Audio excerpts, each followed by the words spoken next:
Françaises, Français, mes chers compatriotes, jeudi soir, je me suis adressé à vous pour évoquer la crise sanitaire que traverse notre pays. Jusqu'alors, l'épidémie de Covid-19 était peut-être pour certains d'entre vous une idée lointaine. Elle est devenue une réalité, immédiate, pressante. Le gouvernement a pris, comme je vous l'avais annoncé, des dispositions fermes pour freiner la propagation du virus.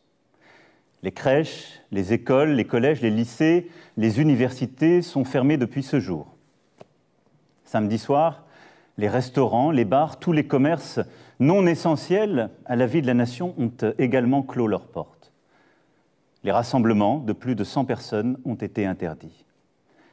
Jamais la France n'avait dû prendre de telles décisions, évidemment exceptionnelles, évidemment temporaires, en temps de paix.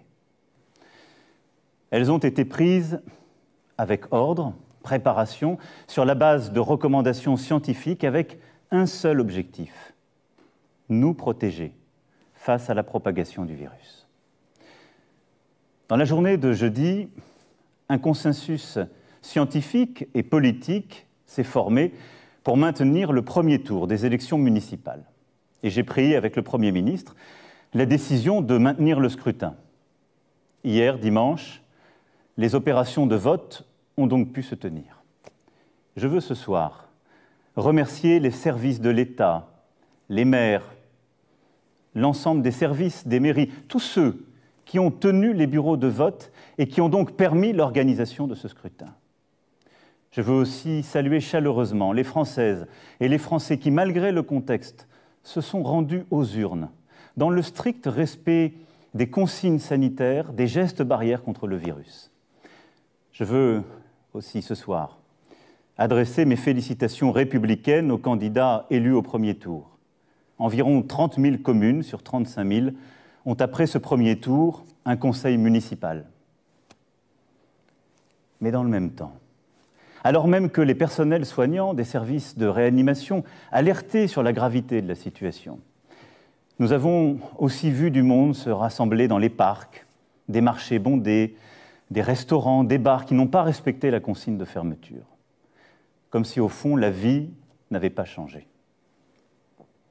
À tous ceux qui, adoptant ces comportements, ont bravé les consignes, je veux dire ce soir très clairement, non seulement vous ne vous protégez pas, vous, et l'évolution récente a montré que personne n'est invulnérable, y compris les plus jeunes, mais vous ne protégez pas les autres.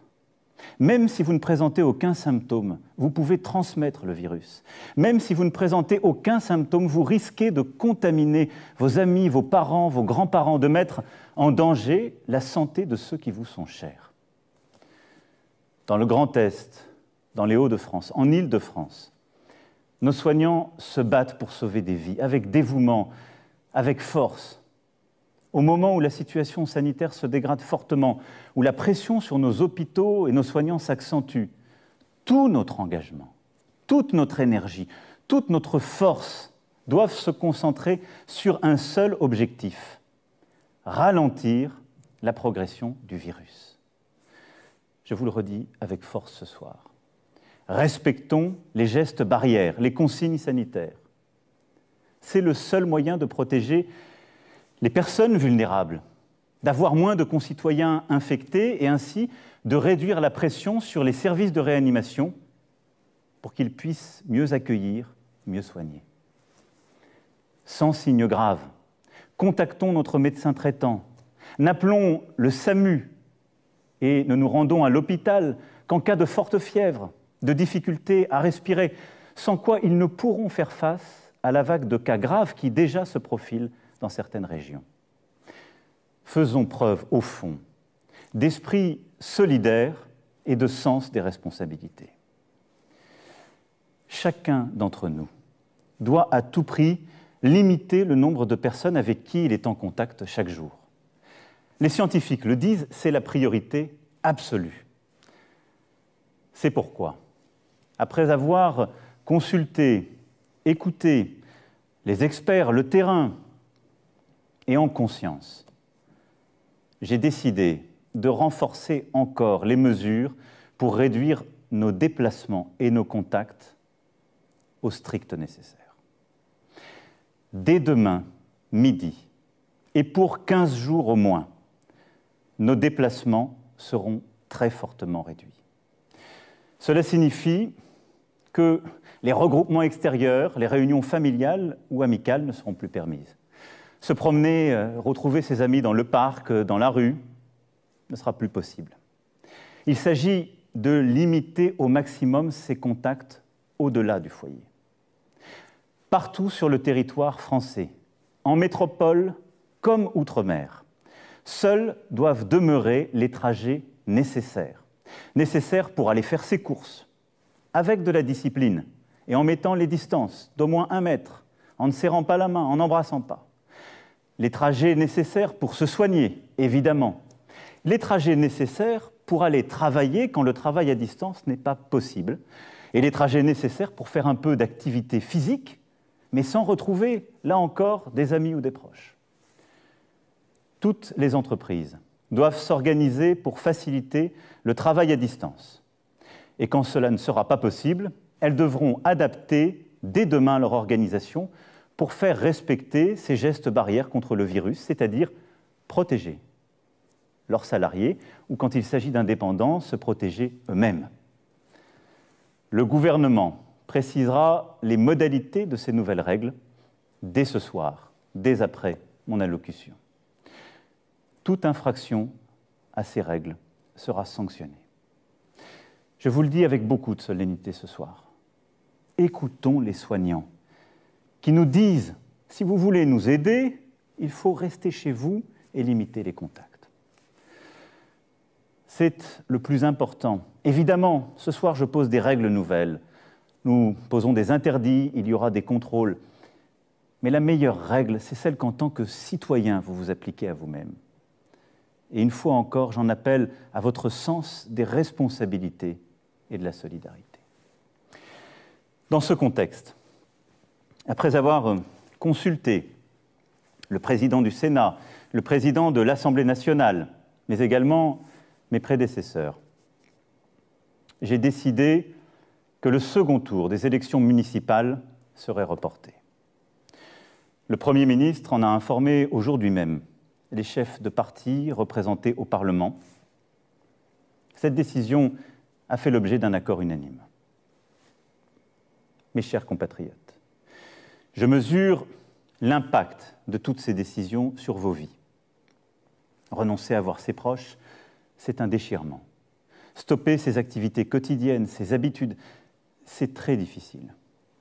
Cela ne doit pas nous empêcher de garder le lien, d'appeler nos proches, de donner des nouvelles, d'organiser aussi les choses avec nos voisins, d'inventer de nouvelles solidarités entre générations, de rester, comme je vous l'ai dit jeudi dernier, profondément solidaires et d'innover là aussi sur ce point.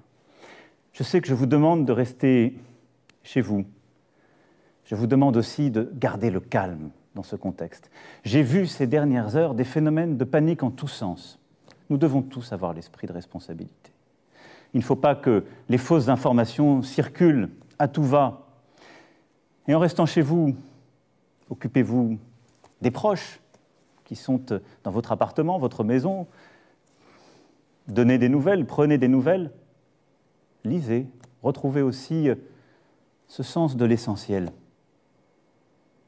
Je pense que c'est important dans les moments que nous vivons. La culture, l'éducation, le sens des choses est important. Et éviter l'esprit de panique, de croire dans toutes les fausses rumeurs, les demi-experts ou les faux sachants. La parole est claire, l'information est transparente et nous continuerons de la donner. Mais croyez-moi, cet effort que je vous demande, je sais qu'il est inédit, mais les circonstances nous y obligent. Nous sommes en guerre sanitaire, certes. Nous ne luttons ni contre une armée, ni contre une autre nation, mais l'ennemi est là, invisible, insaisissable, qui progresse. Et cela requiert notre mobilisation générale. Nous sommes en guerre. Toute l'action du gouvernement et du Parlement doit être désormais tournée vers le combat contre l'épidémie. De jour comme de nuit, rien ne doit nous en divertir. C'est pourquoi j'ai décidé que toutes les réformes en cours seraient suspendues, à commencer par la réforme des retraites. Dès mercredi, en Conseil des ministres, sera présenté un projet de loi permettant au gouvernement de répondre à l'urgence et, lorsque nécessaire, de légiférer par ordonnance dans les domaines relevant strictement de la gestion de crise. Ce projet sera soumis au Parlement dès jeudi. J'ai vu tout à l'heure les présidents de l'Assemblée nationale et du Sénat afin que ces textes soient votés le plus rapidement possible, afin aussi que la vie démocratique et le contrôle du Parlement continuent dans cette période. Je les en remercie et je remercie tous nos parlementaires en cet instant. Nous sommes en guerre.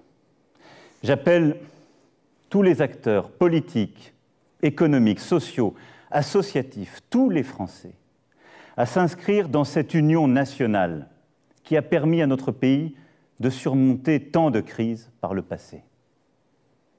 Nous sommes en guerre. Et la nation soutiendra ces enfants qui, personnel soignant, en ville, à l'hôpital, se trouvent en première ligne dans un combat qui va leur demander énergie, détermination, solidarité. Ils ont des droits sur nous. Nous leur devons évidemment les moyens, la protection. Nous serons là. Nous leur devons des masques, du gel, tout le matériel nécessaire, et nous y veillons et y veillerons. Nous avons décidé, avec les scientifiques, de réserver les masques en priorité pour l'hôpital et pour la médecine de ville et de campagne, en particulier les généralistes et les infirmières, désormais en première ligne aussi dans la gestion de la crise.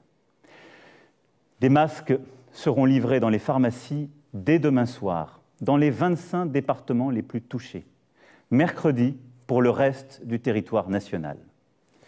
J'ai aussi entendu le message des spécialistes, en particulier les chirurgiens dentistes et beaucoup d'autres. Des solutions seront trouvées avec le ministre de la Santé dans les prochaines heures. Nous devons aussi aux soignants la garde de leurs enfants. Un service minimum de garde est en place depuis ce jour dans les crèches et dans les écoles. Nous leur devons aussi sérénité dans leurs déplacements et repos. C'est pourquoi j'ai décidé que dès demain, les taxis et les hôtels pourront être mobilisés à leur profit. L'État paiera.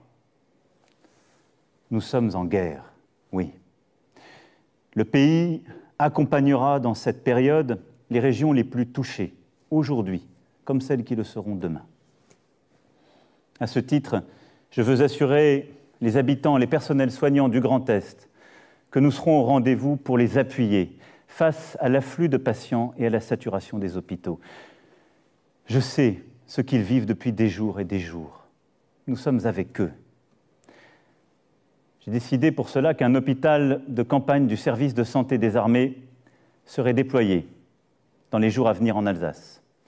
Les armées apporteront aussi leur concours pour déplacer les malades des régions les plus affectées et ainsi réduire la congestion des hôpitaux de certains territoires. Nous sommes en guerre. Aussi, comme je vous l'ai dit jeudi, pour nous protéger et contenir la dissémination du virus, mais aussi préserver nos systèmes de soins. Nous avons pris ce matin, entre Européens, une décision commune. Dès demain midi, les frontières à l'entrée de l'Union européenne et de l'espace Schengen seront fermées. Concrètement, tous les voyages entre les pays non européens et l'Union européenne seront suspendus pendant 30 jours. Les Françaises et les Français qui sont actuellement à l'étranger et souhaitent rentrer pourront bien entendu rejoindre leur pays. Nous devons prendre cette décision parce que je vous demande ce soir d'importants efforts et que nous devons, dans la durée, nous protéger. Et je veux dire à tous nos compatriotes qui vivent à l'étranger que là aussi, en bon ordre, ils doivent se rapprocher des ambassades et consulats et que nous organiserons, pour celles et ceux qui le souhaitent, et là où c'est nécessaire, leur rapatriement. Vous l'aurez compris, vous le pressentez. Cette crise sanitaire sans précédent aura des conséquences humaines, sociales, économiques majeures. C'est aussi ce défi que nous devons mener. Je vous demande des sacrifices pour ralentir l'épidémie. Jamais ils ne doivent mettre en cause l'aide aux plus fragiles, la pérennité d'une entreprise, les moyens de subsistance des salariés comme des indépendants. Pour les plus précaires, pour les plus démunis, pour les personnes isolées, nous ferons en sorte, avec les grandes associations, avec aussi les collectivités locales et leurs services, qu'ils puissent être nourris, protégés, que les services que nous leur devons soient assurés.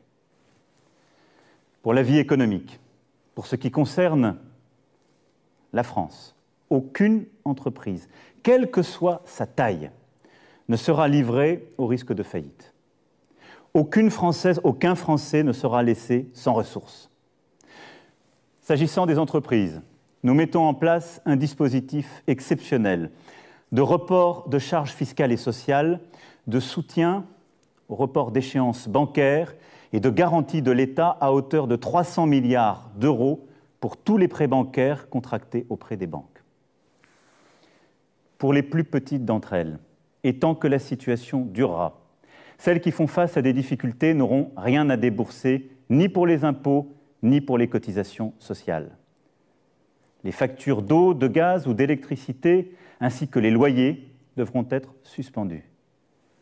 En outre, afin que personne ne soit laissé sans ressources, pour les salariés, le dispositif de chômage partiel sera massivement élargi, comme je vous l'avais annoncé jeudi dernier, et comme le gouvernement a commencé à le préciser. Pour les entrepreneurs, commerçants, artisans, un fonds de solidarité sera créé, abondé par l'État, et auquel le Premier ministre proposera aux régions aussi de contribuer. Le gouvernement, dès demain, précisera toutes ces mesures. Elles seront en fonction des besoins, des réalités économiques, des nécessités secteur par secteur, évidemment adaptées. Nous serons au rendez-vous pour que notre économie soit préservée dans cette période si dure et pour que l'ensemble des travailleuses, des travailleurs puissent avoir cette sécurité aussi en termes de pouvoir d'achat, de continuité de leur vie. Mes chers compatriotes, la France vit un moment très difficile. Nul ne peut en prévoir précisément la durée. Et à mesure que les jours suivront les jours, que les problèmes succéderont aux problèmes, il faudra, en lien avec les éclairages donnés par les scientifiques, les expériences de terrain, il faudra nous adapter. Nous allons continuer aussi, pendant cette période, de travailler, de progresser sur les traitements. Et je sais le dévouement de plusieurs équipes partout sur notre territoire, avec des premiers espoirs qui naissent. Et nous continuerons aussi d'avancer sur le vaccin. Régulièrement, je m'adresserai à vous. Je vous dirai à chaque fois, comme je l'ai fait, comme le gouvernement le fait, la vérité sur l'évolution de la situation. J'ai une certitude.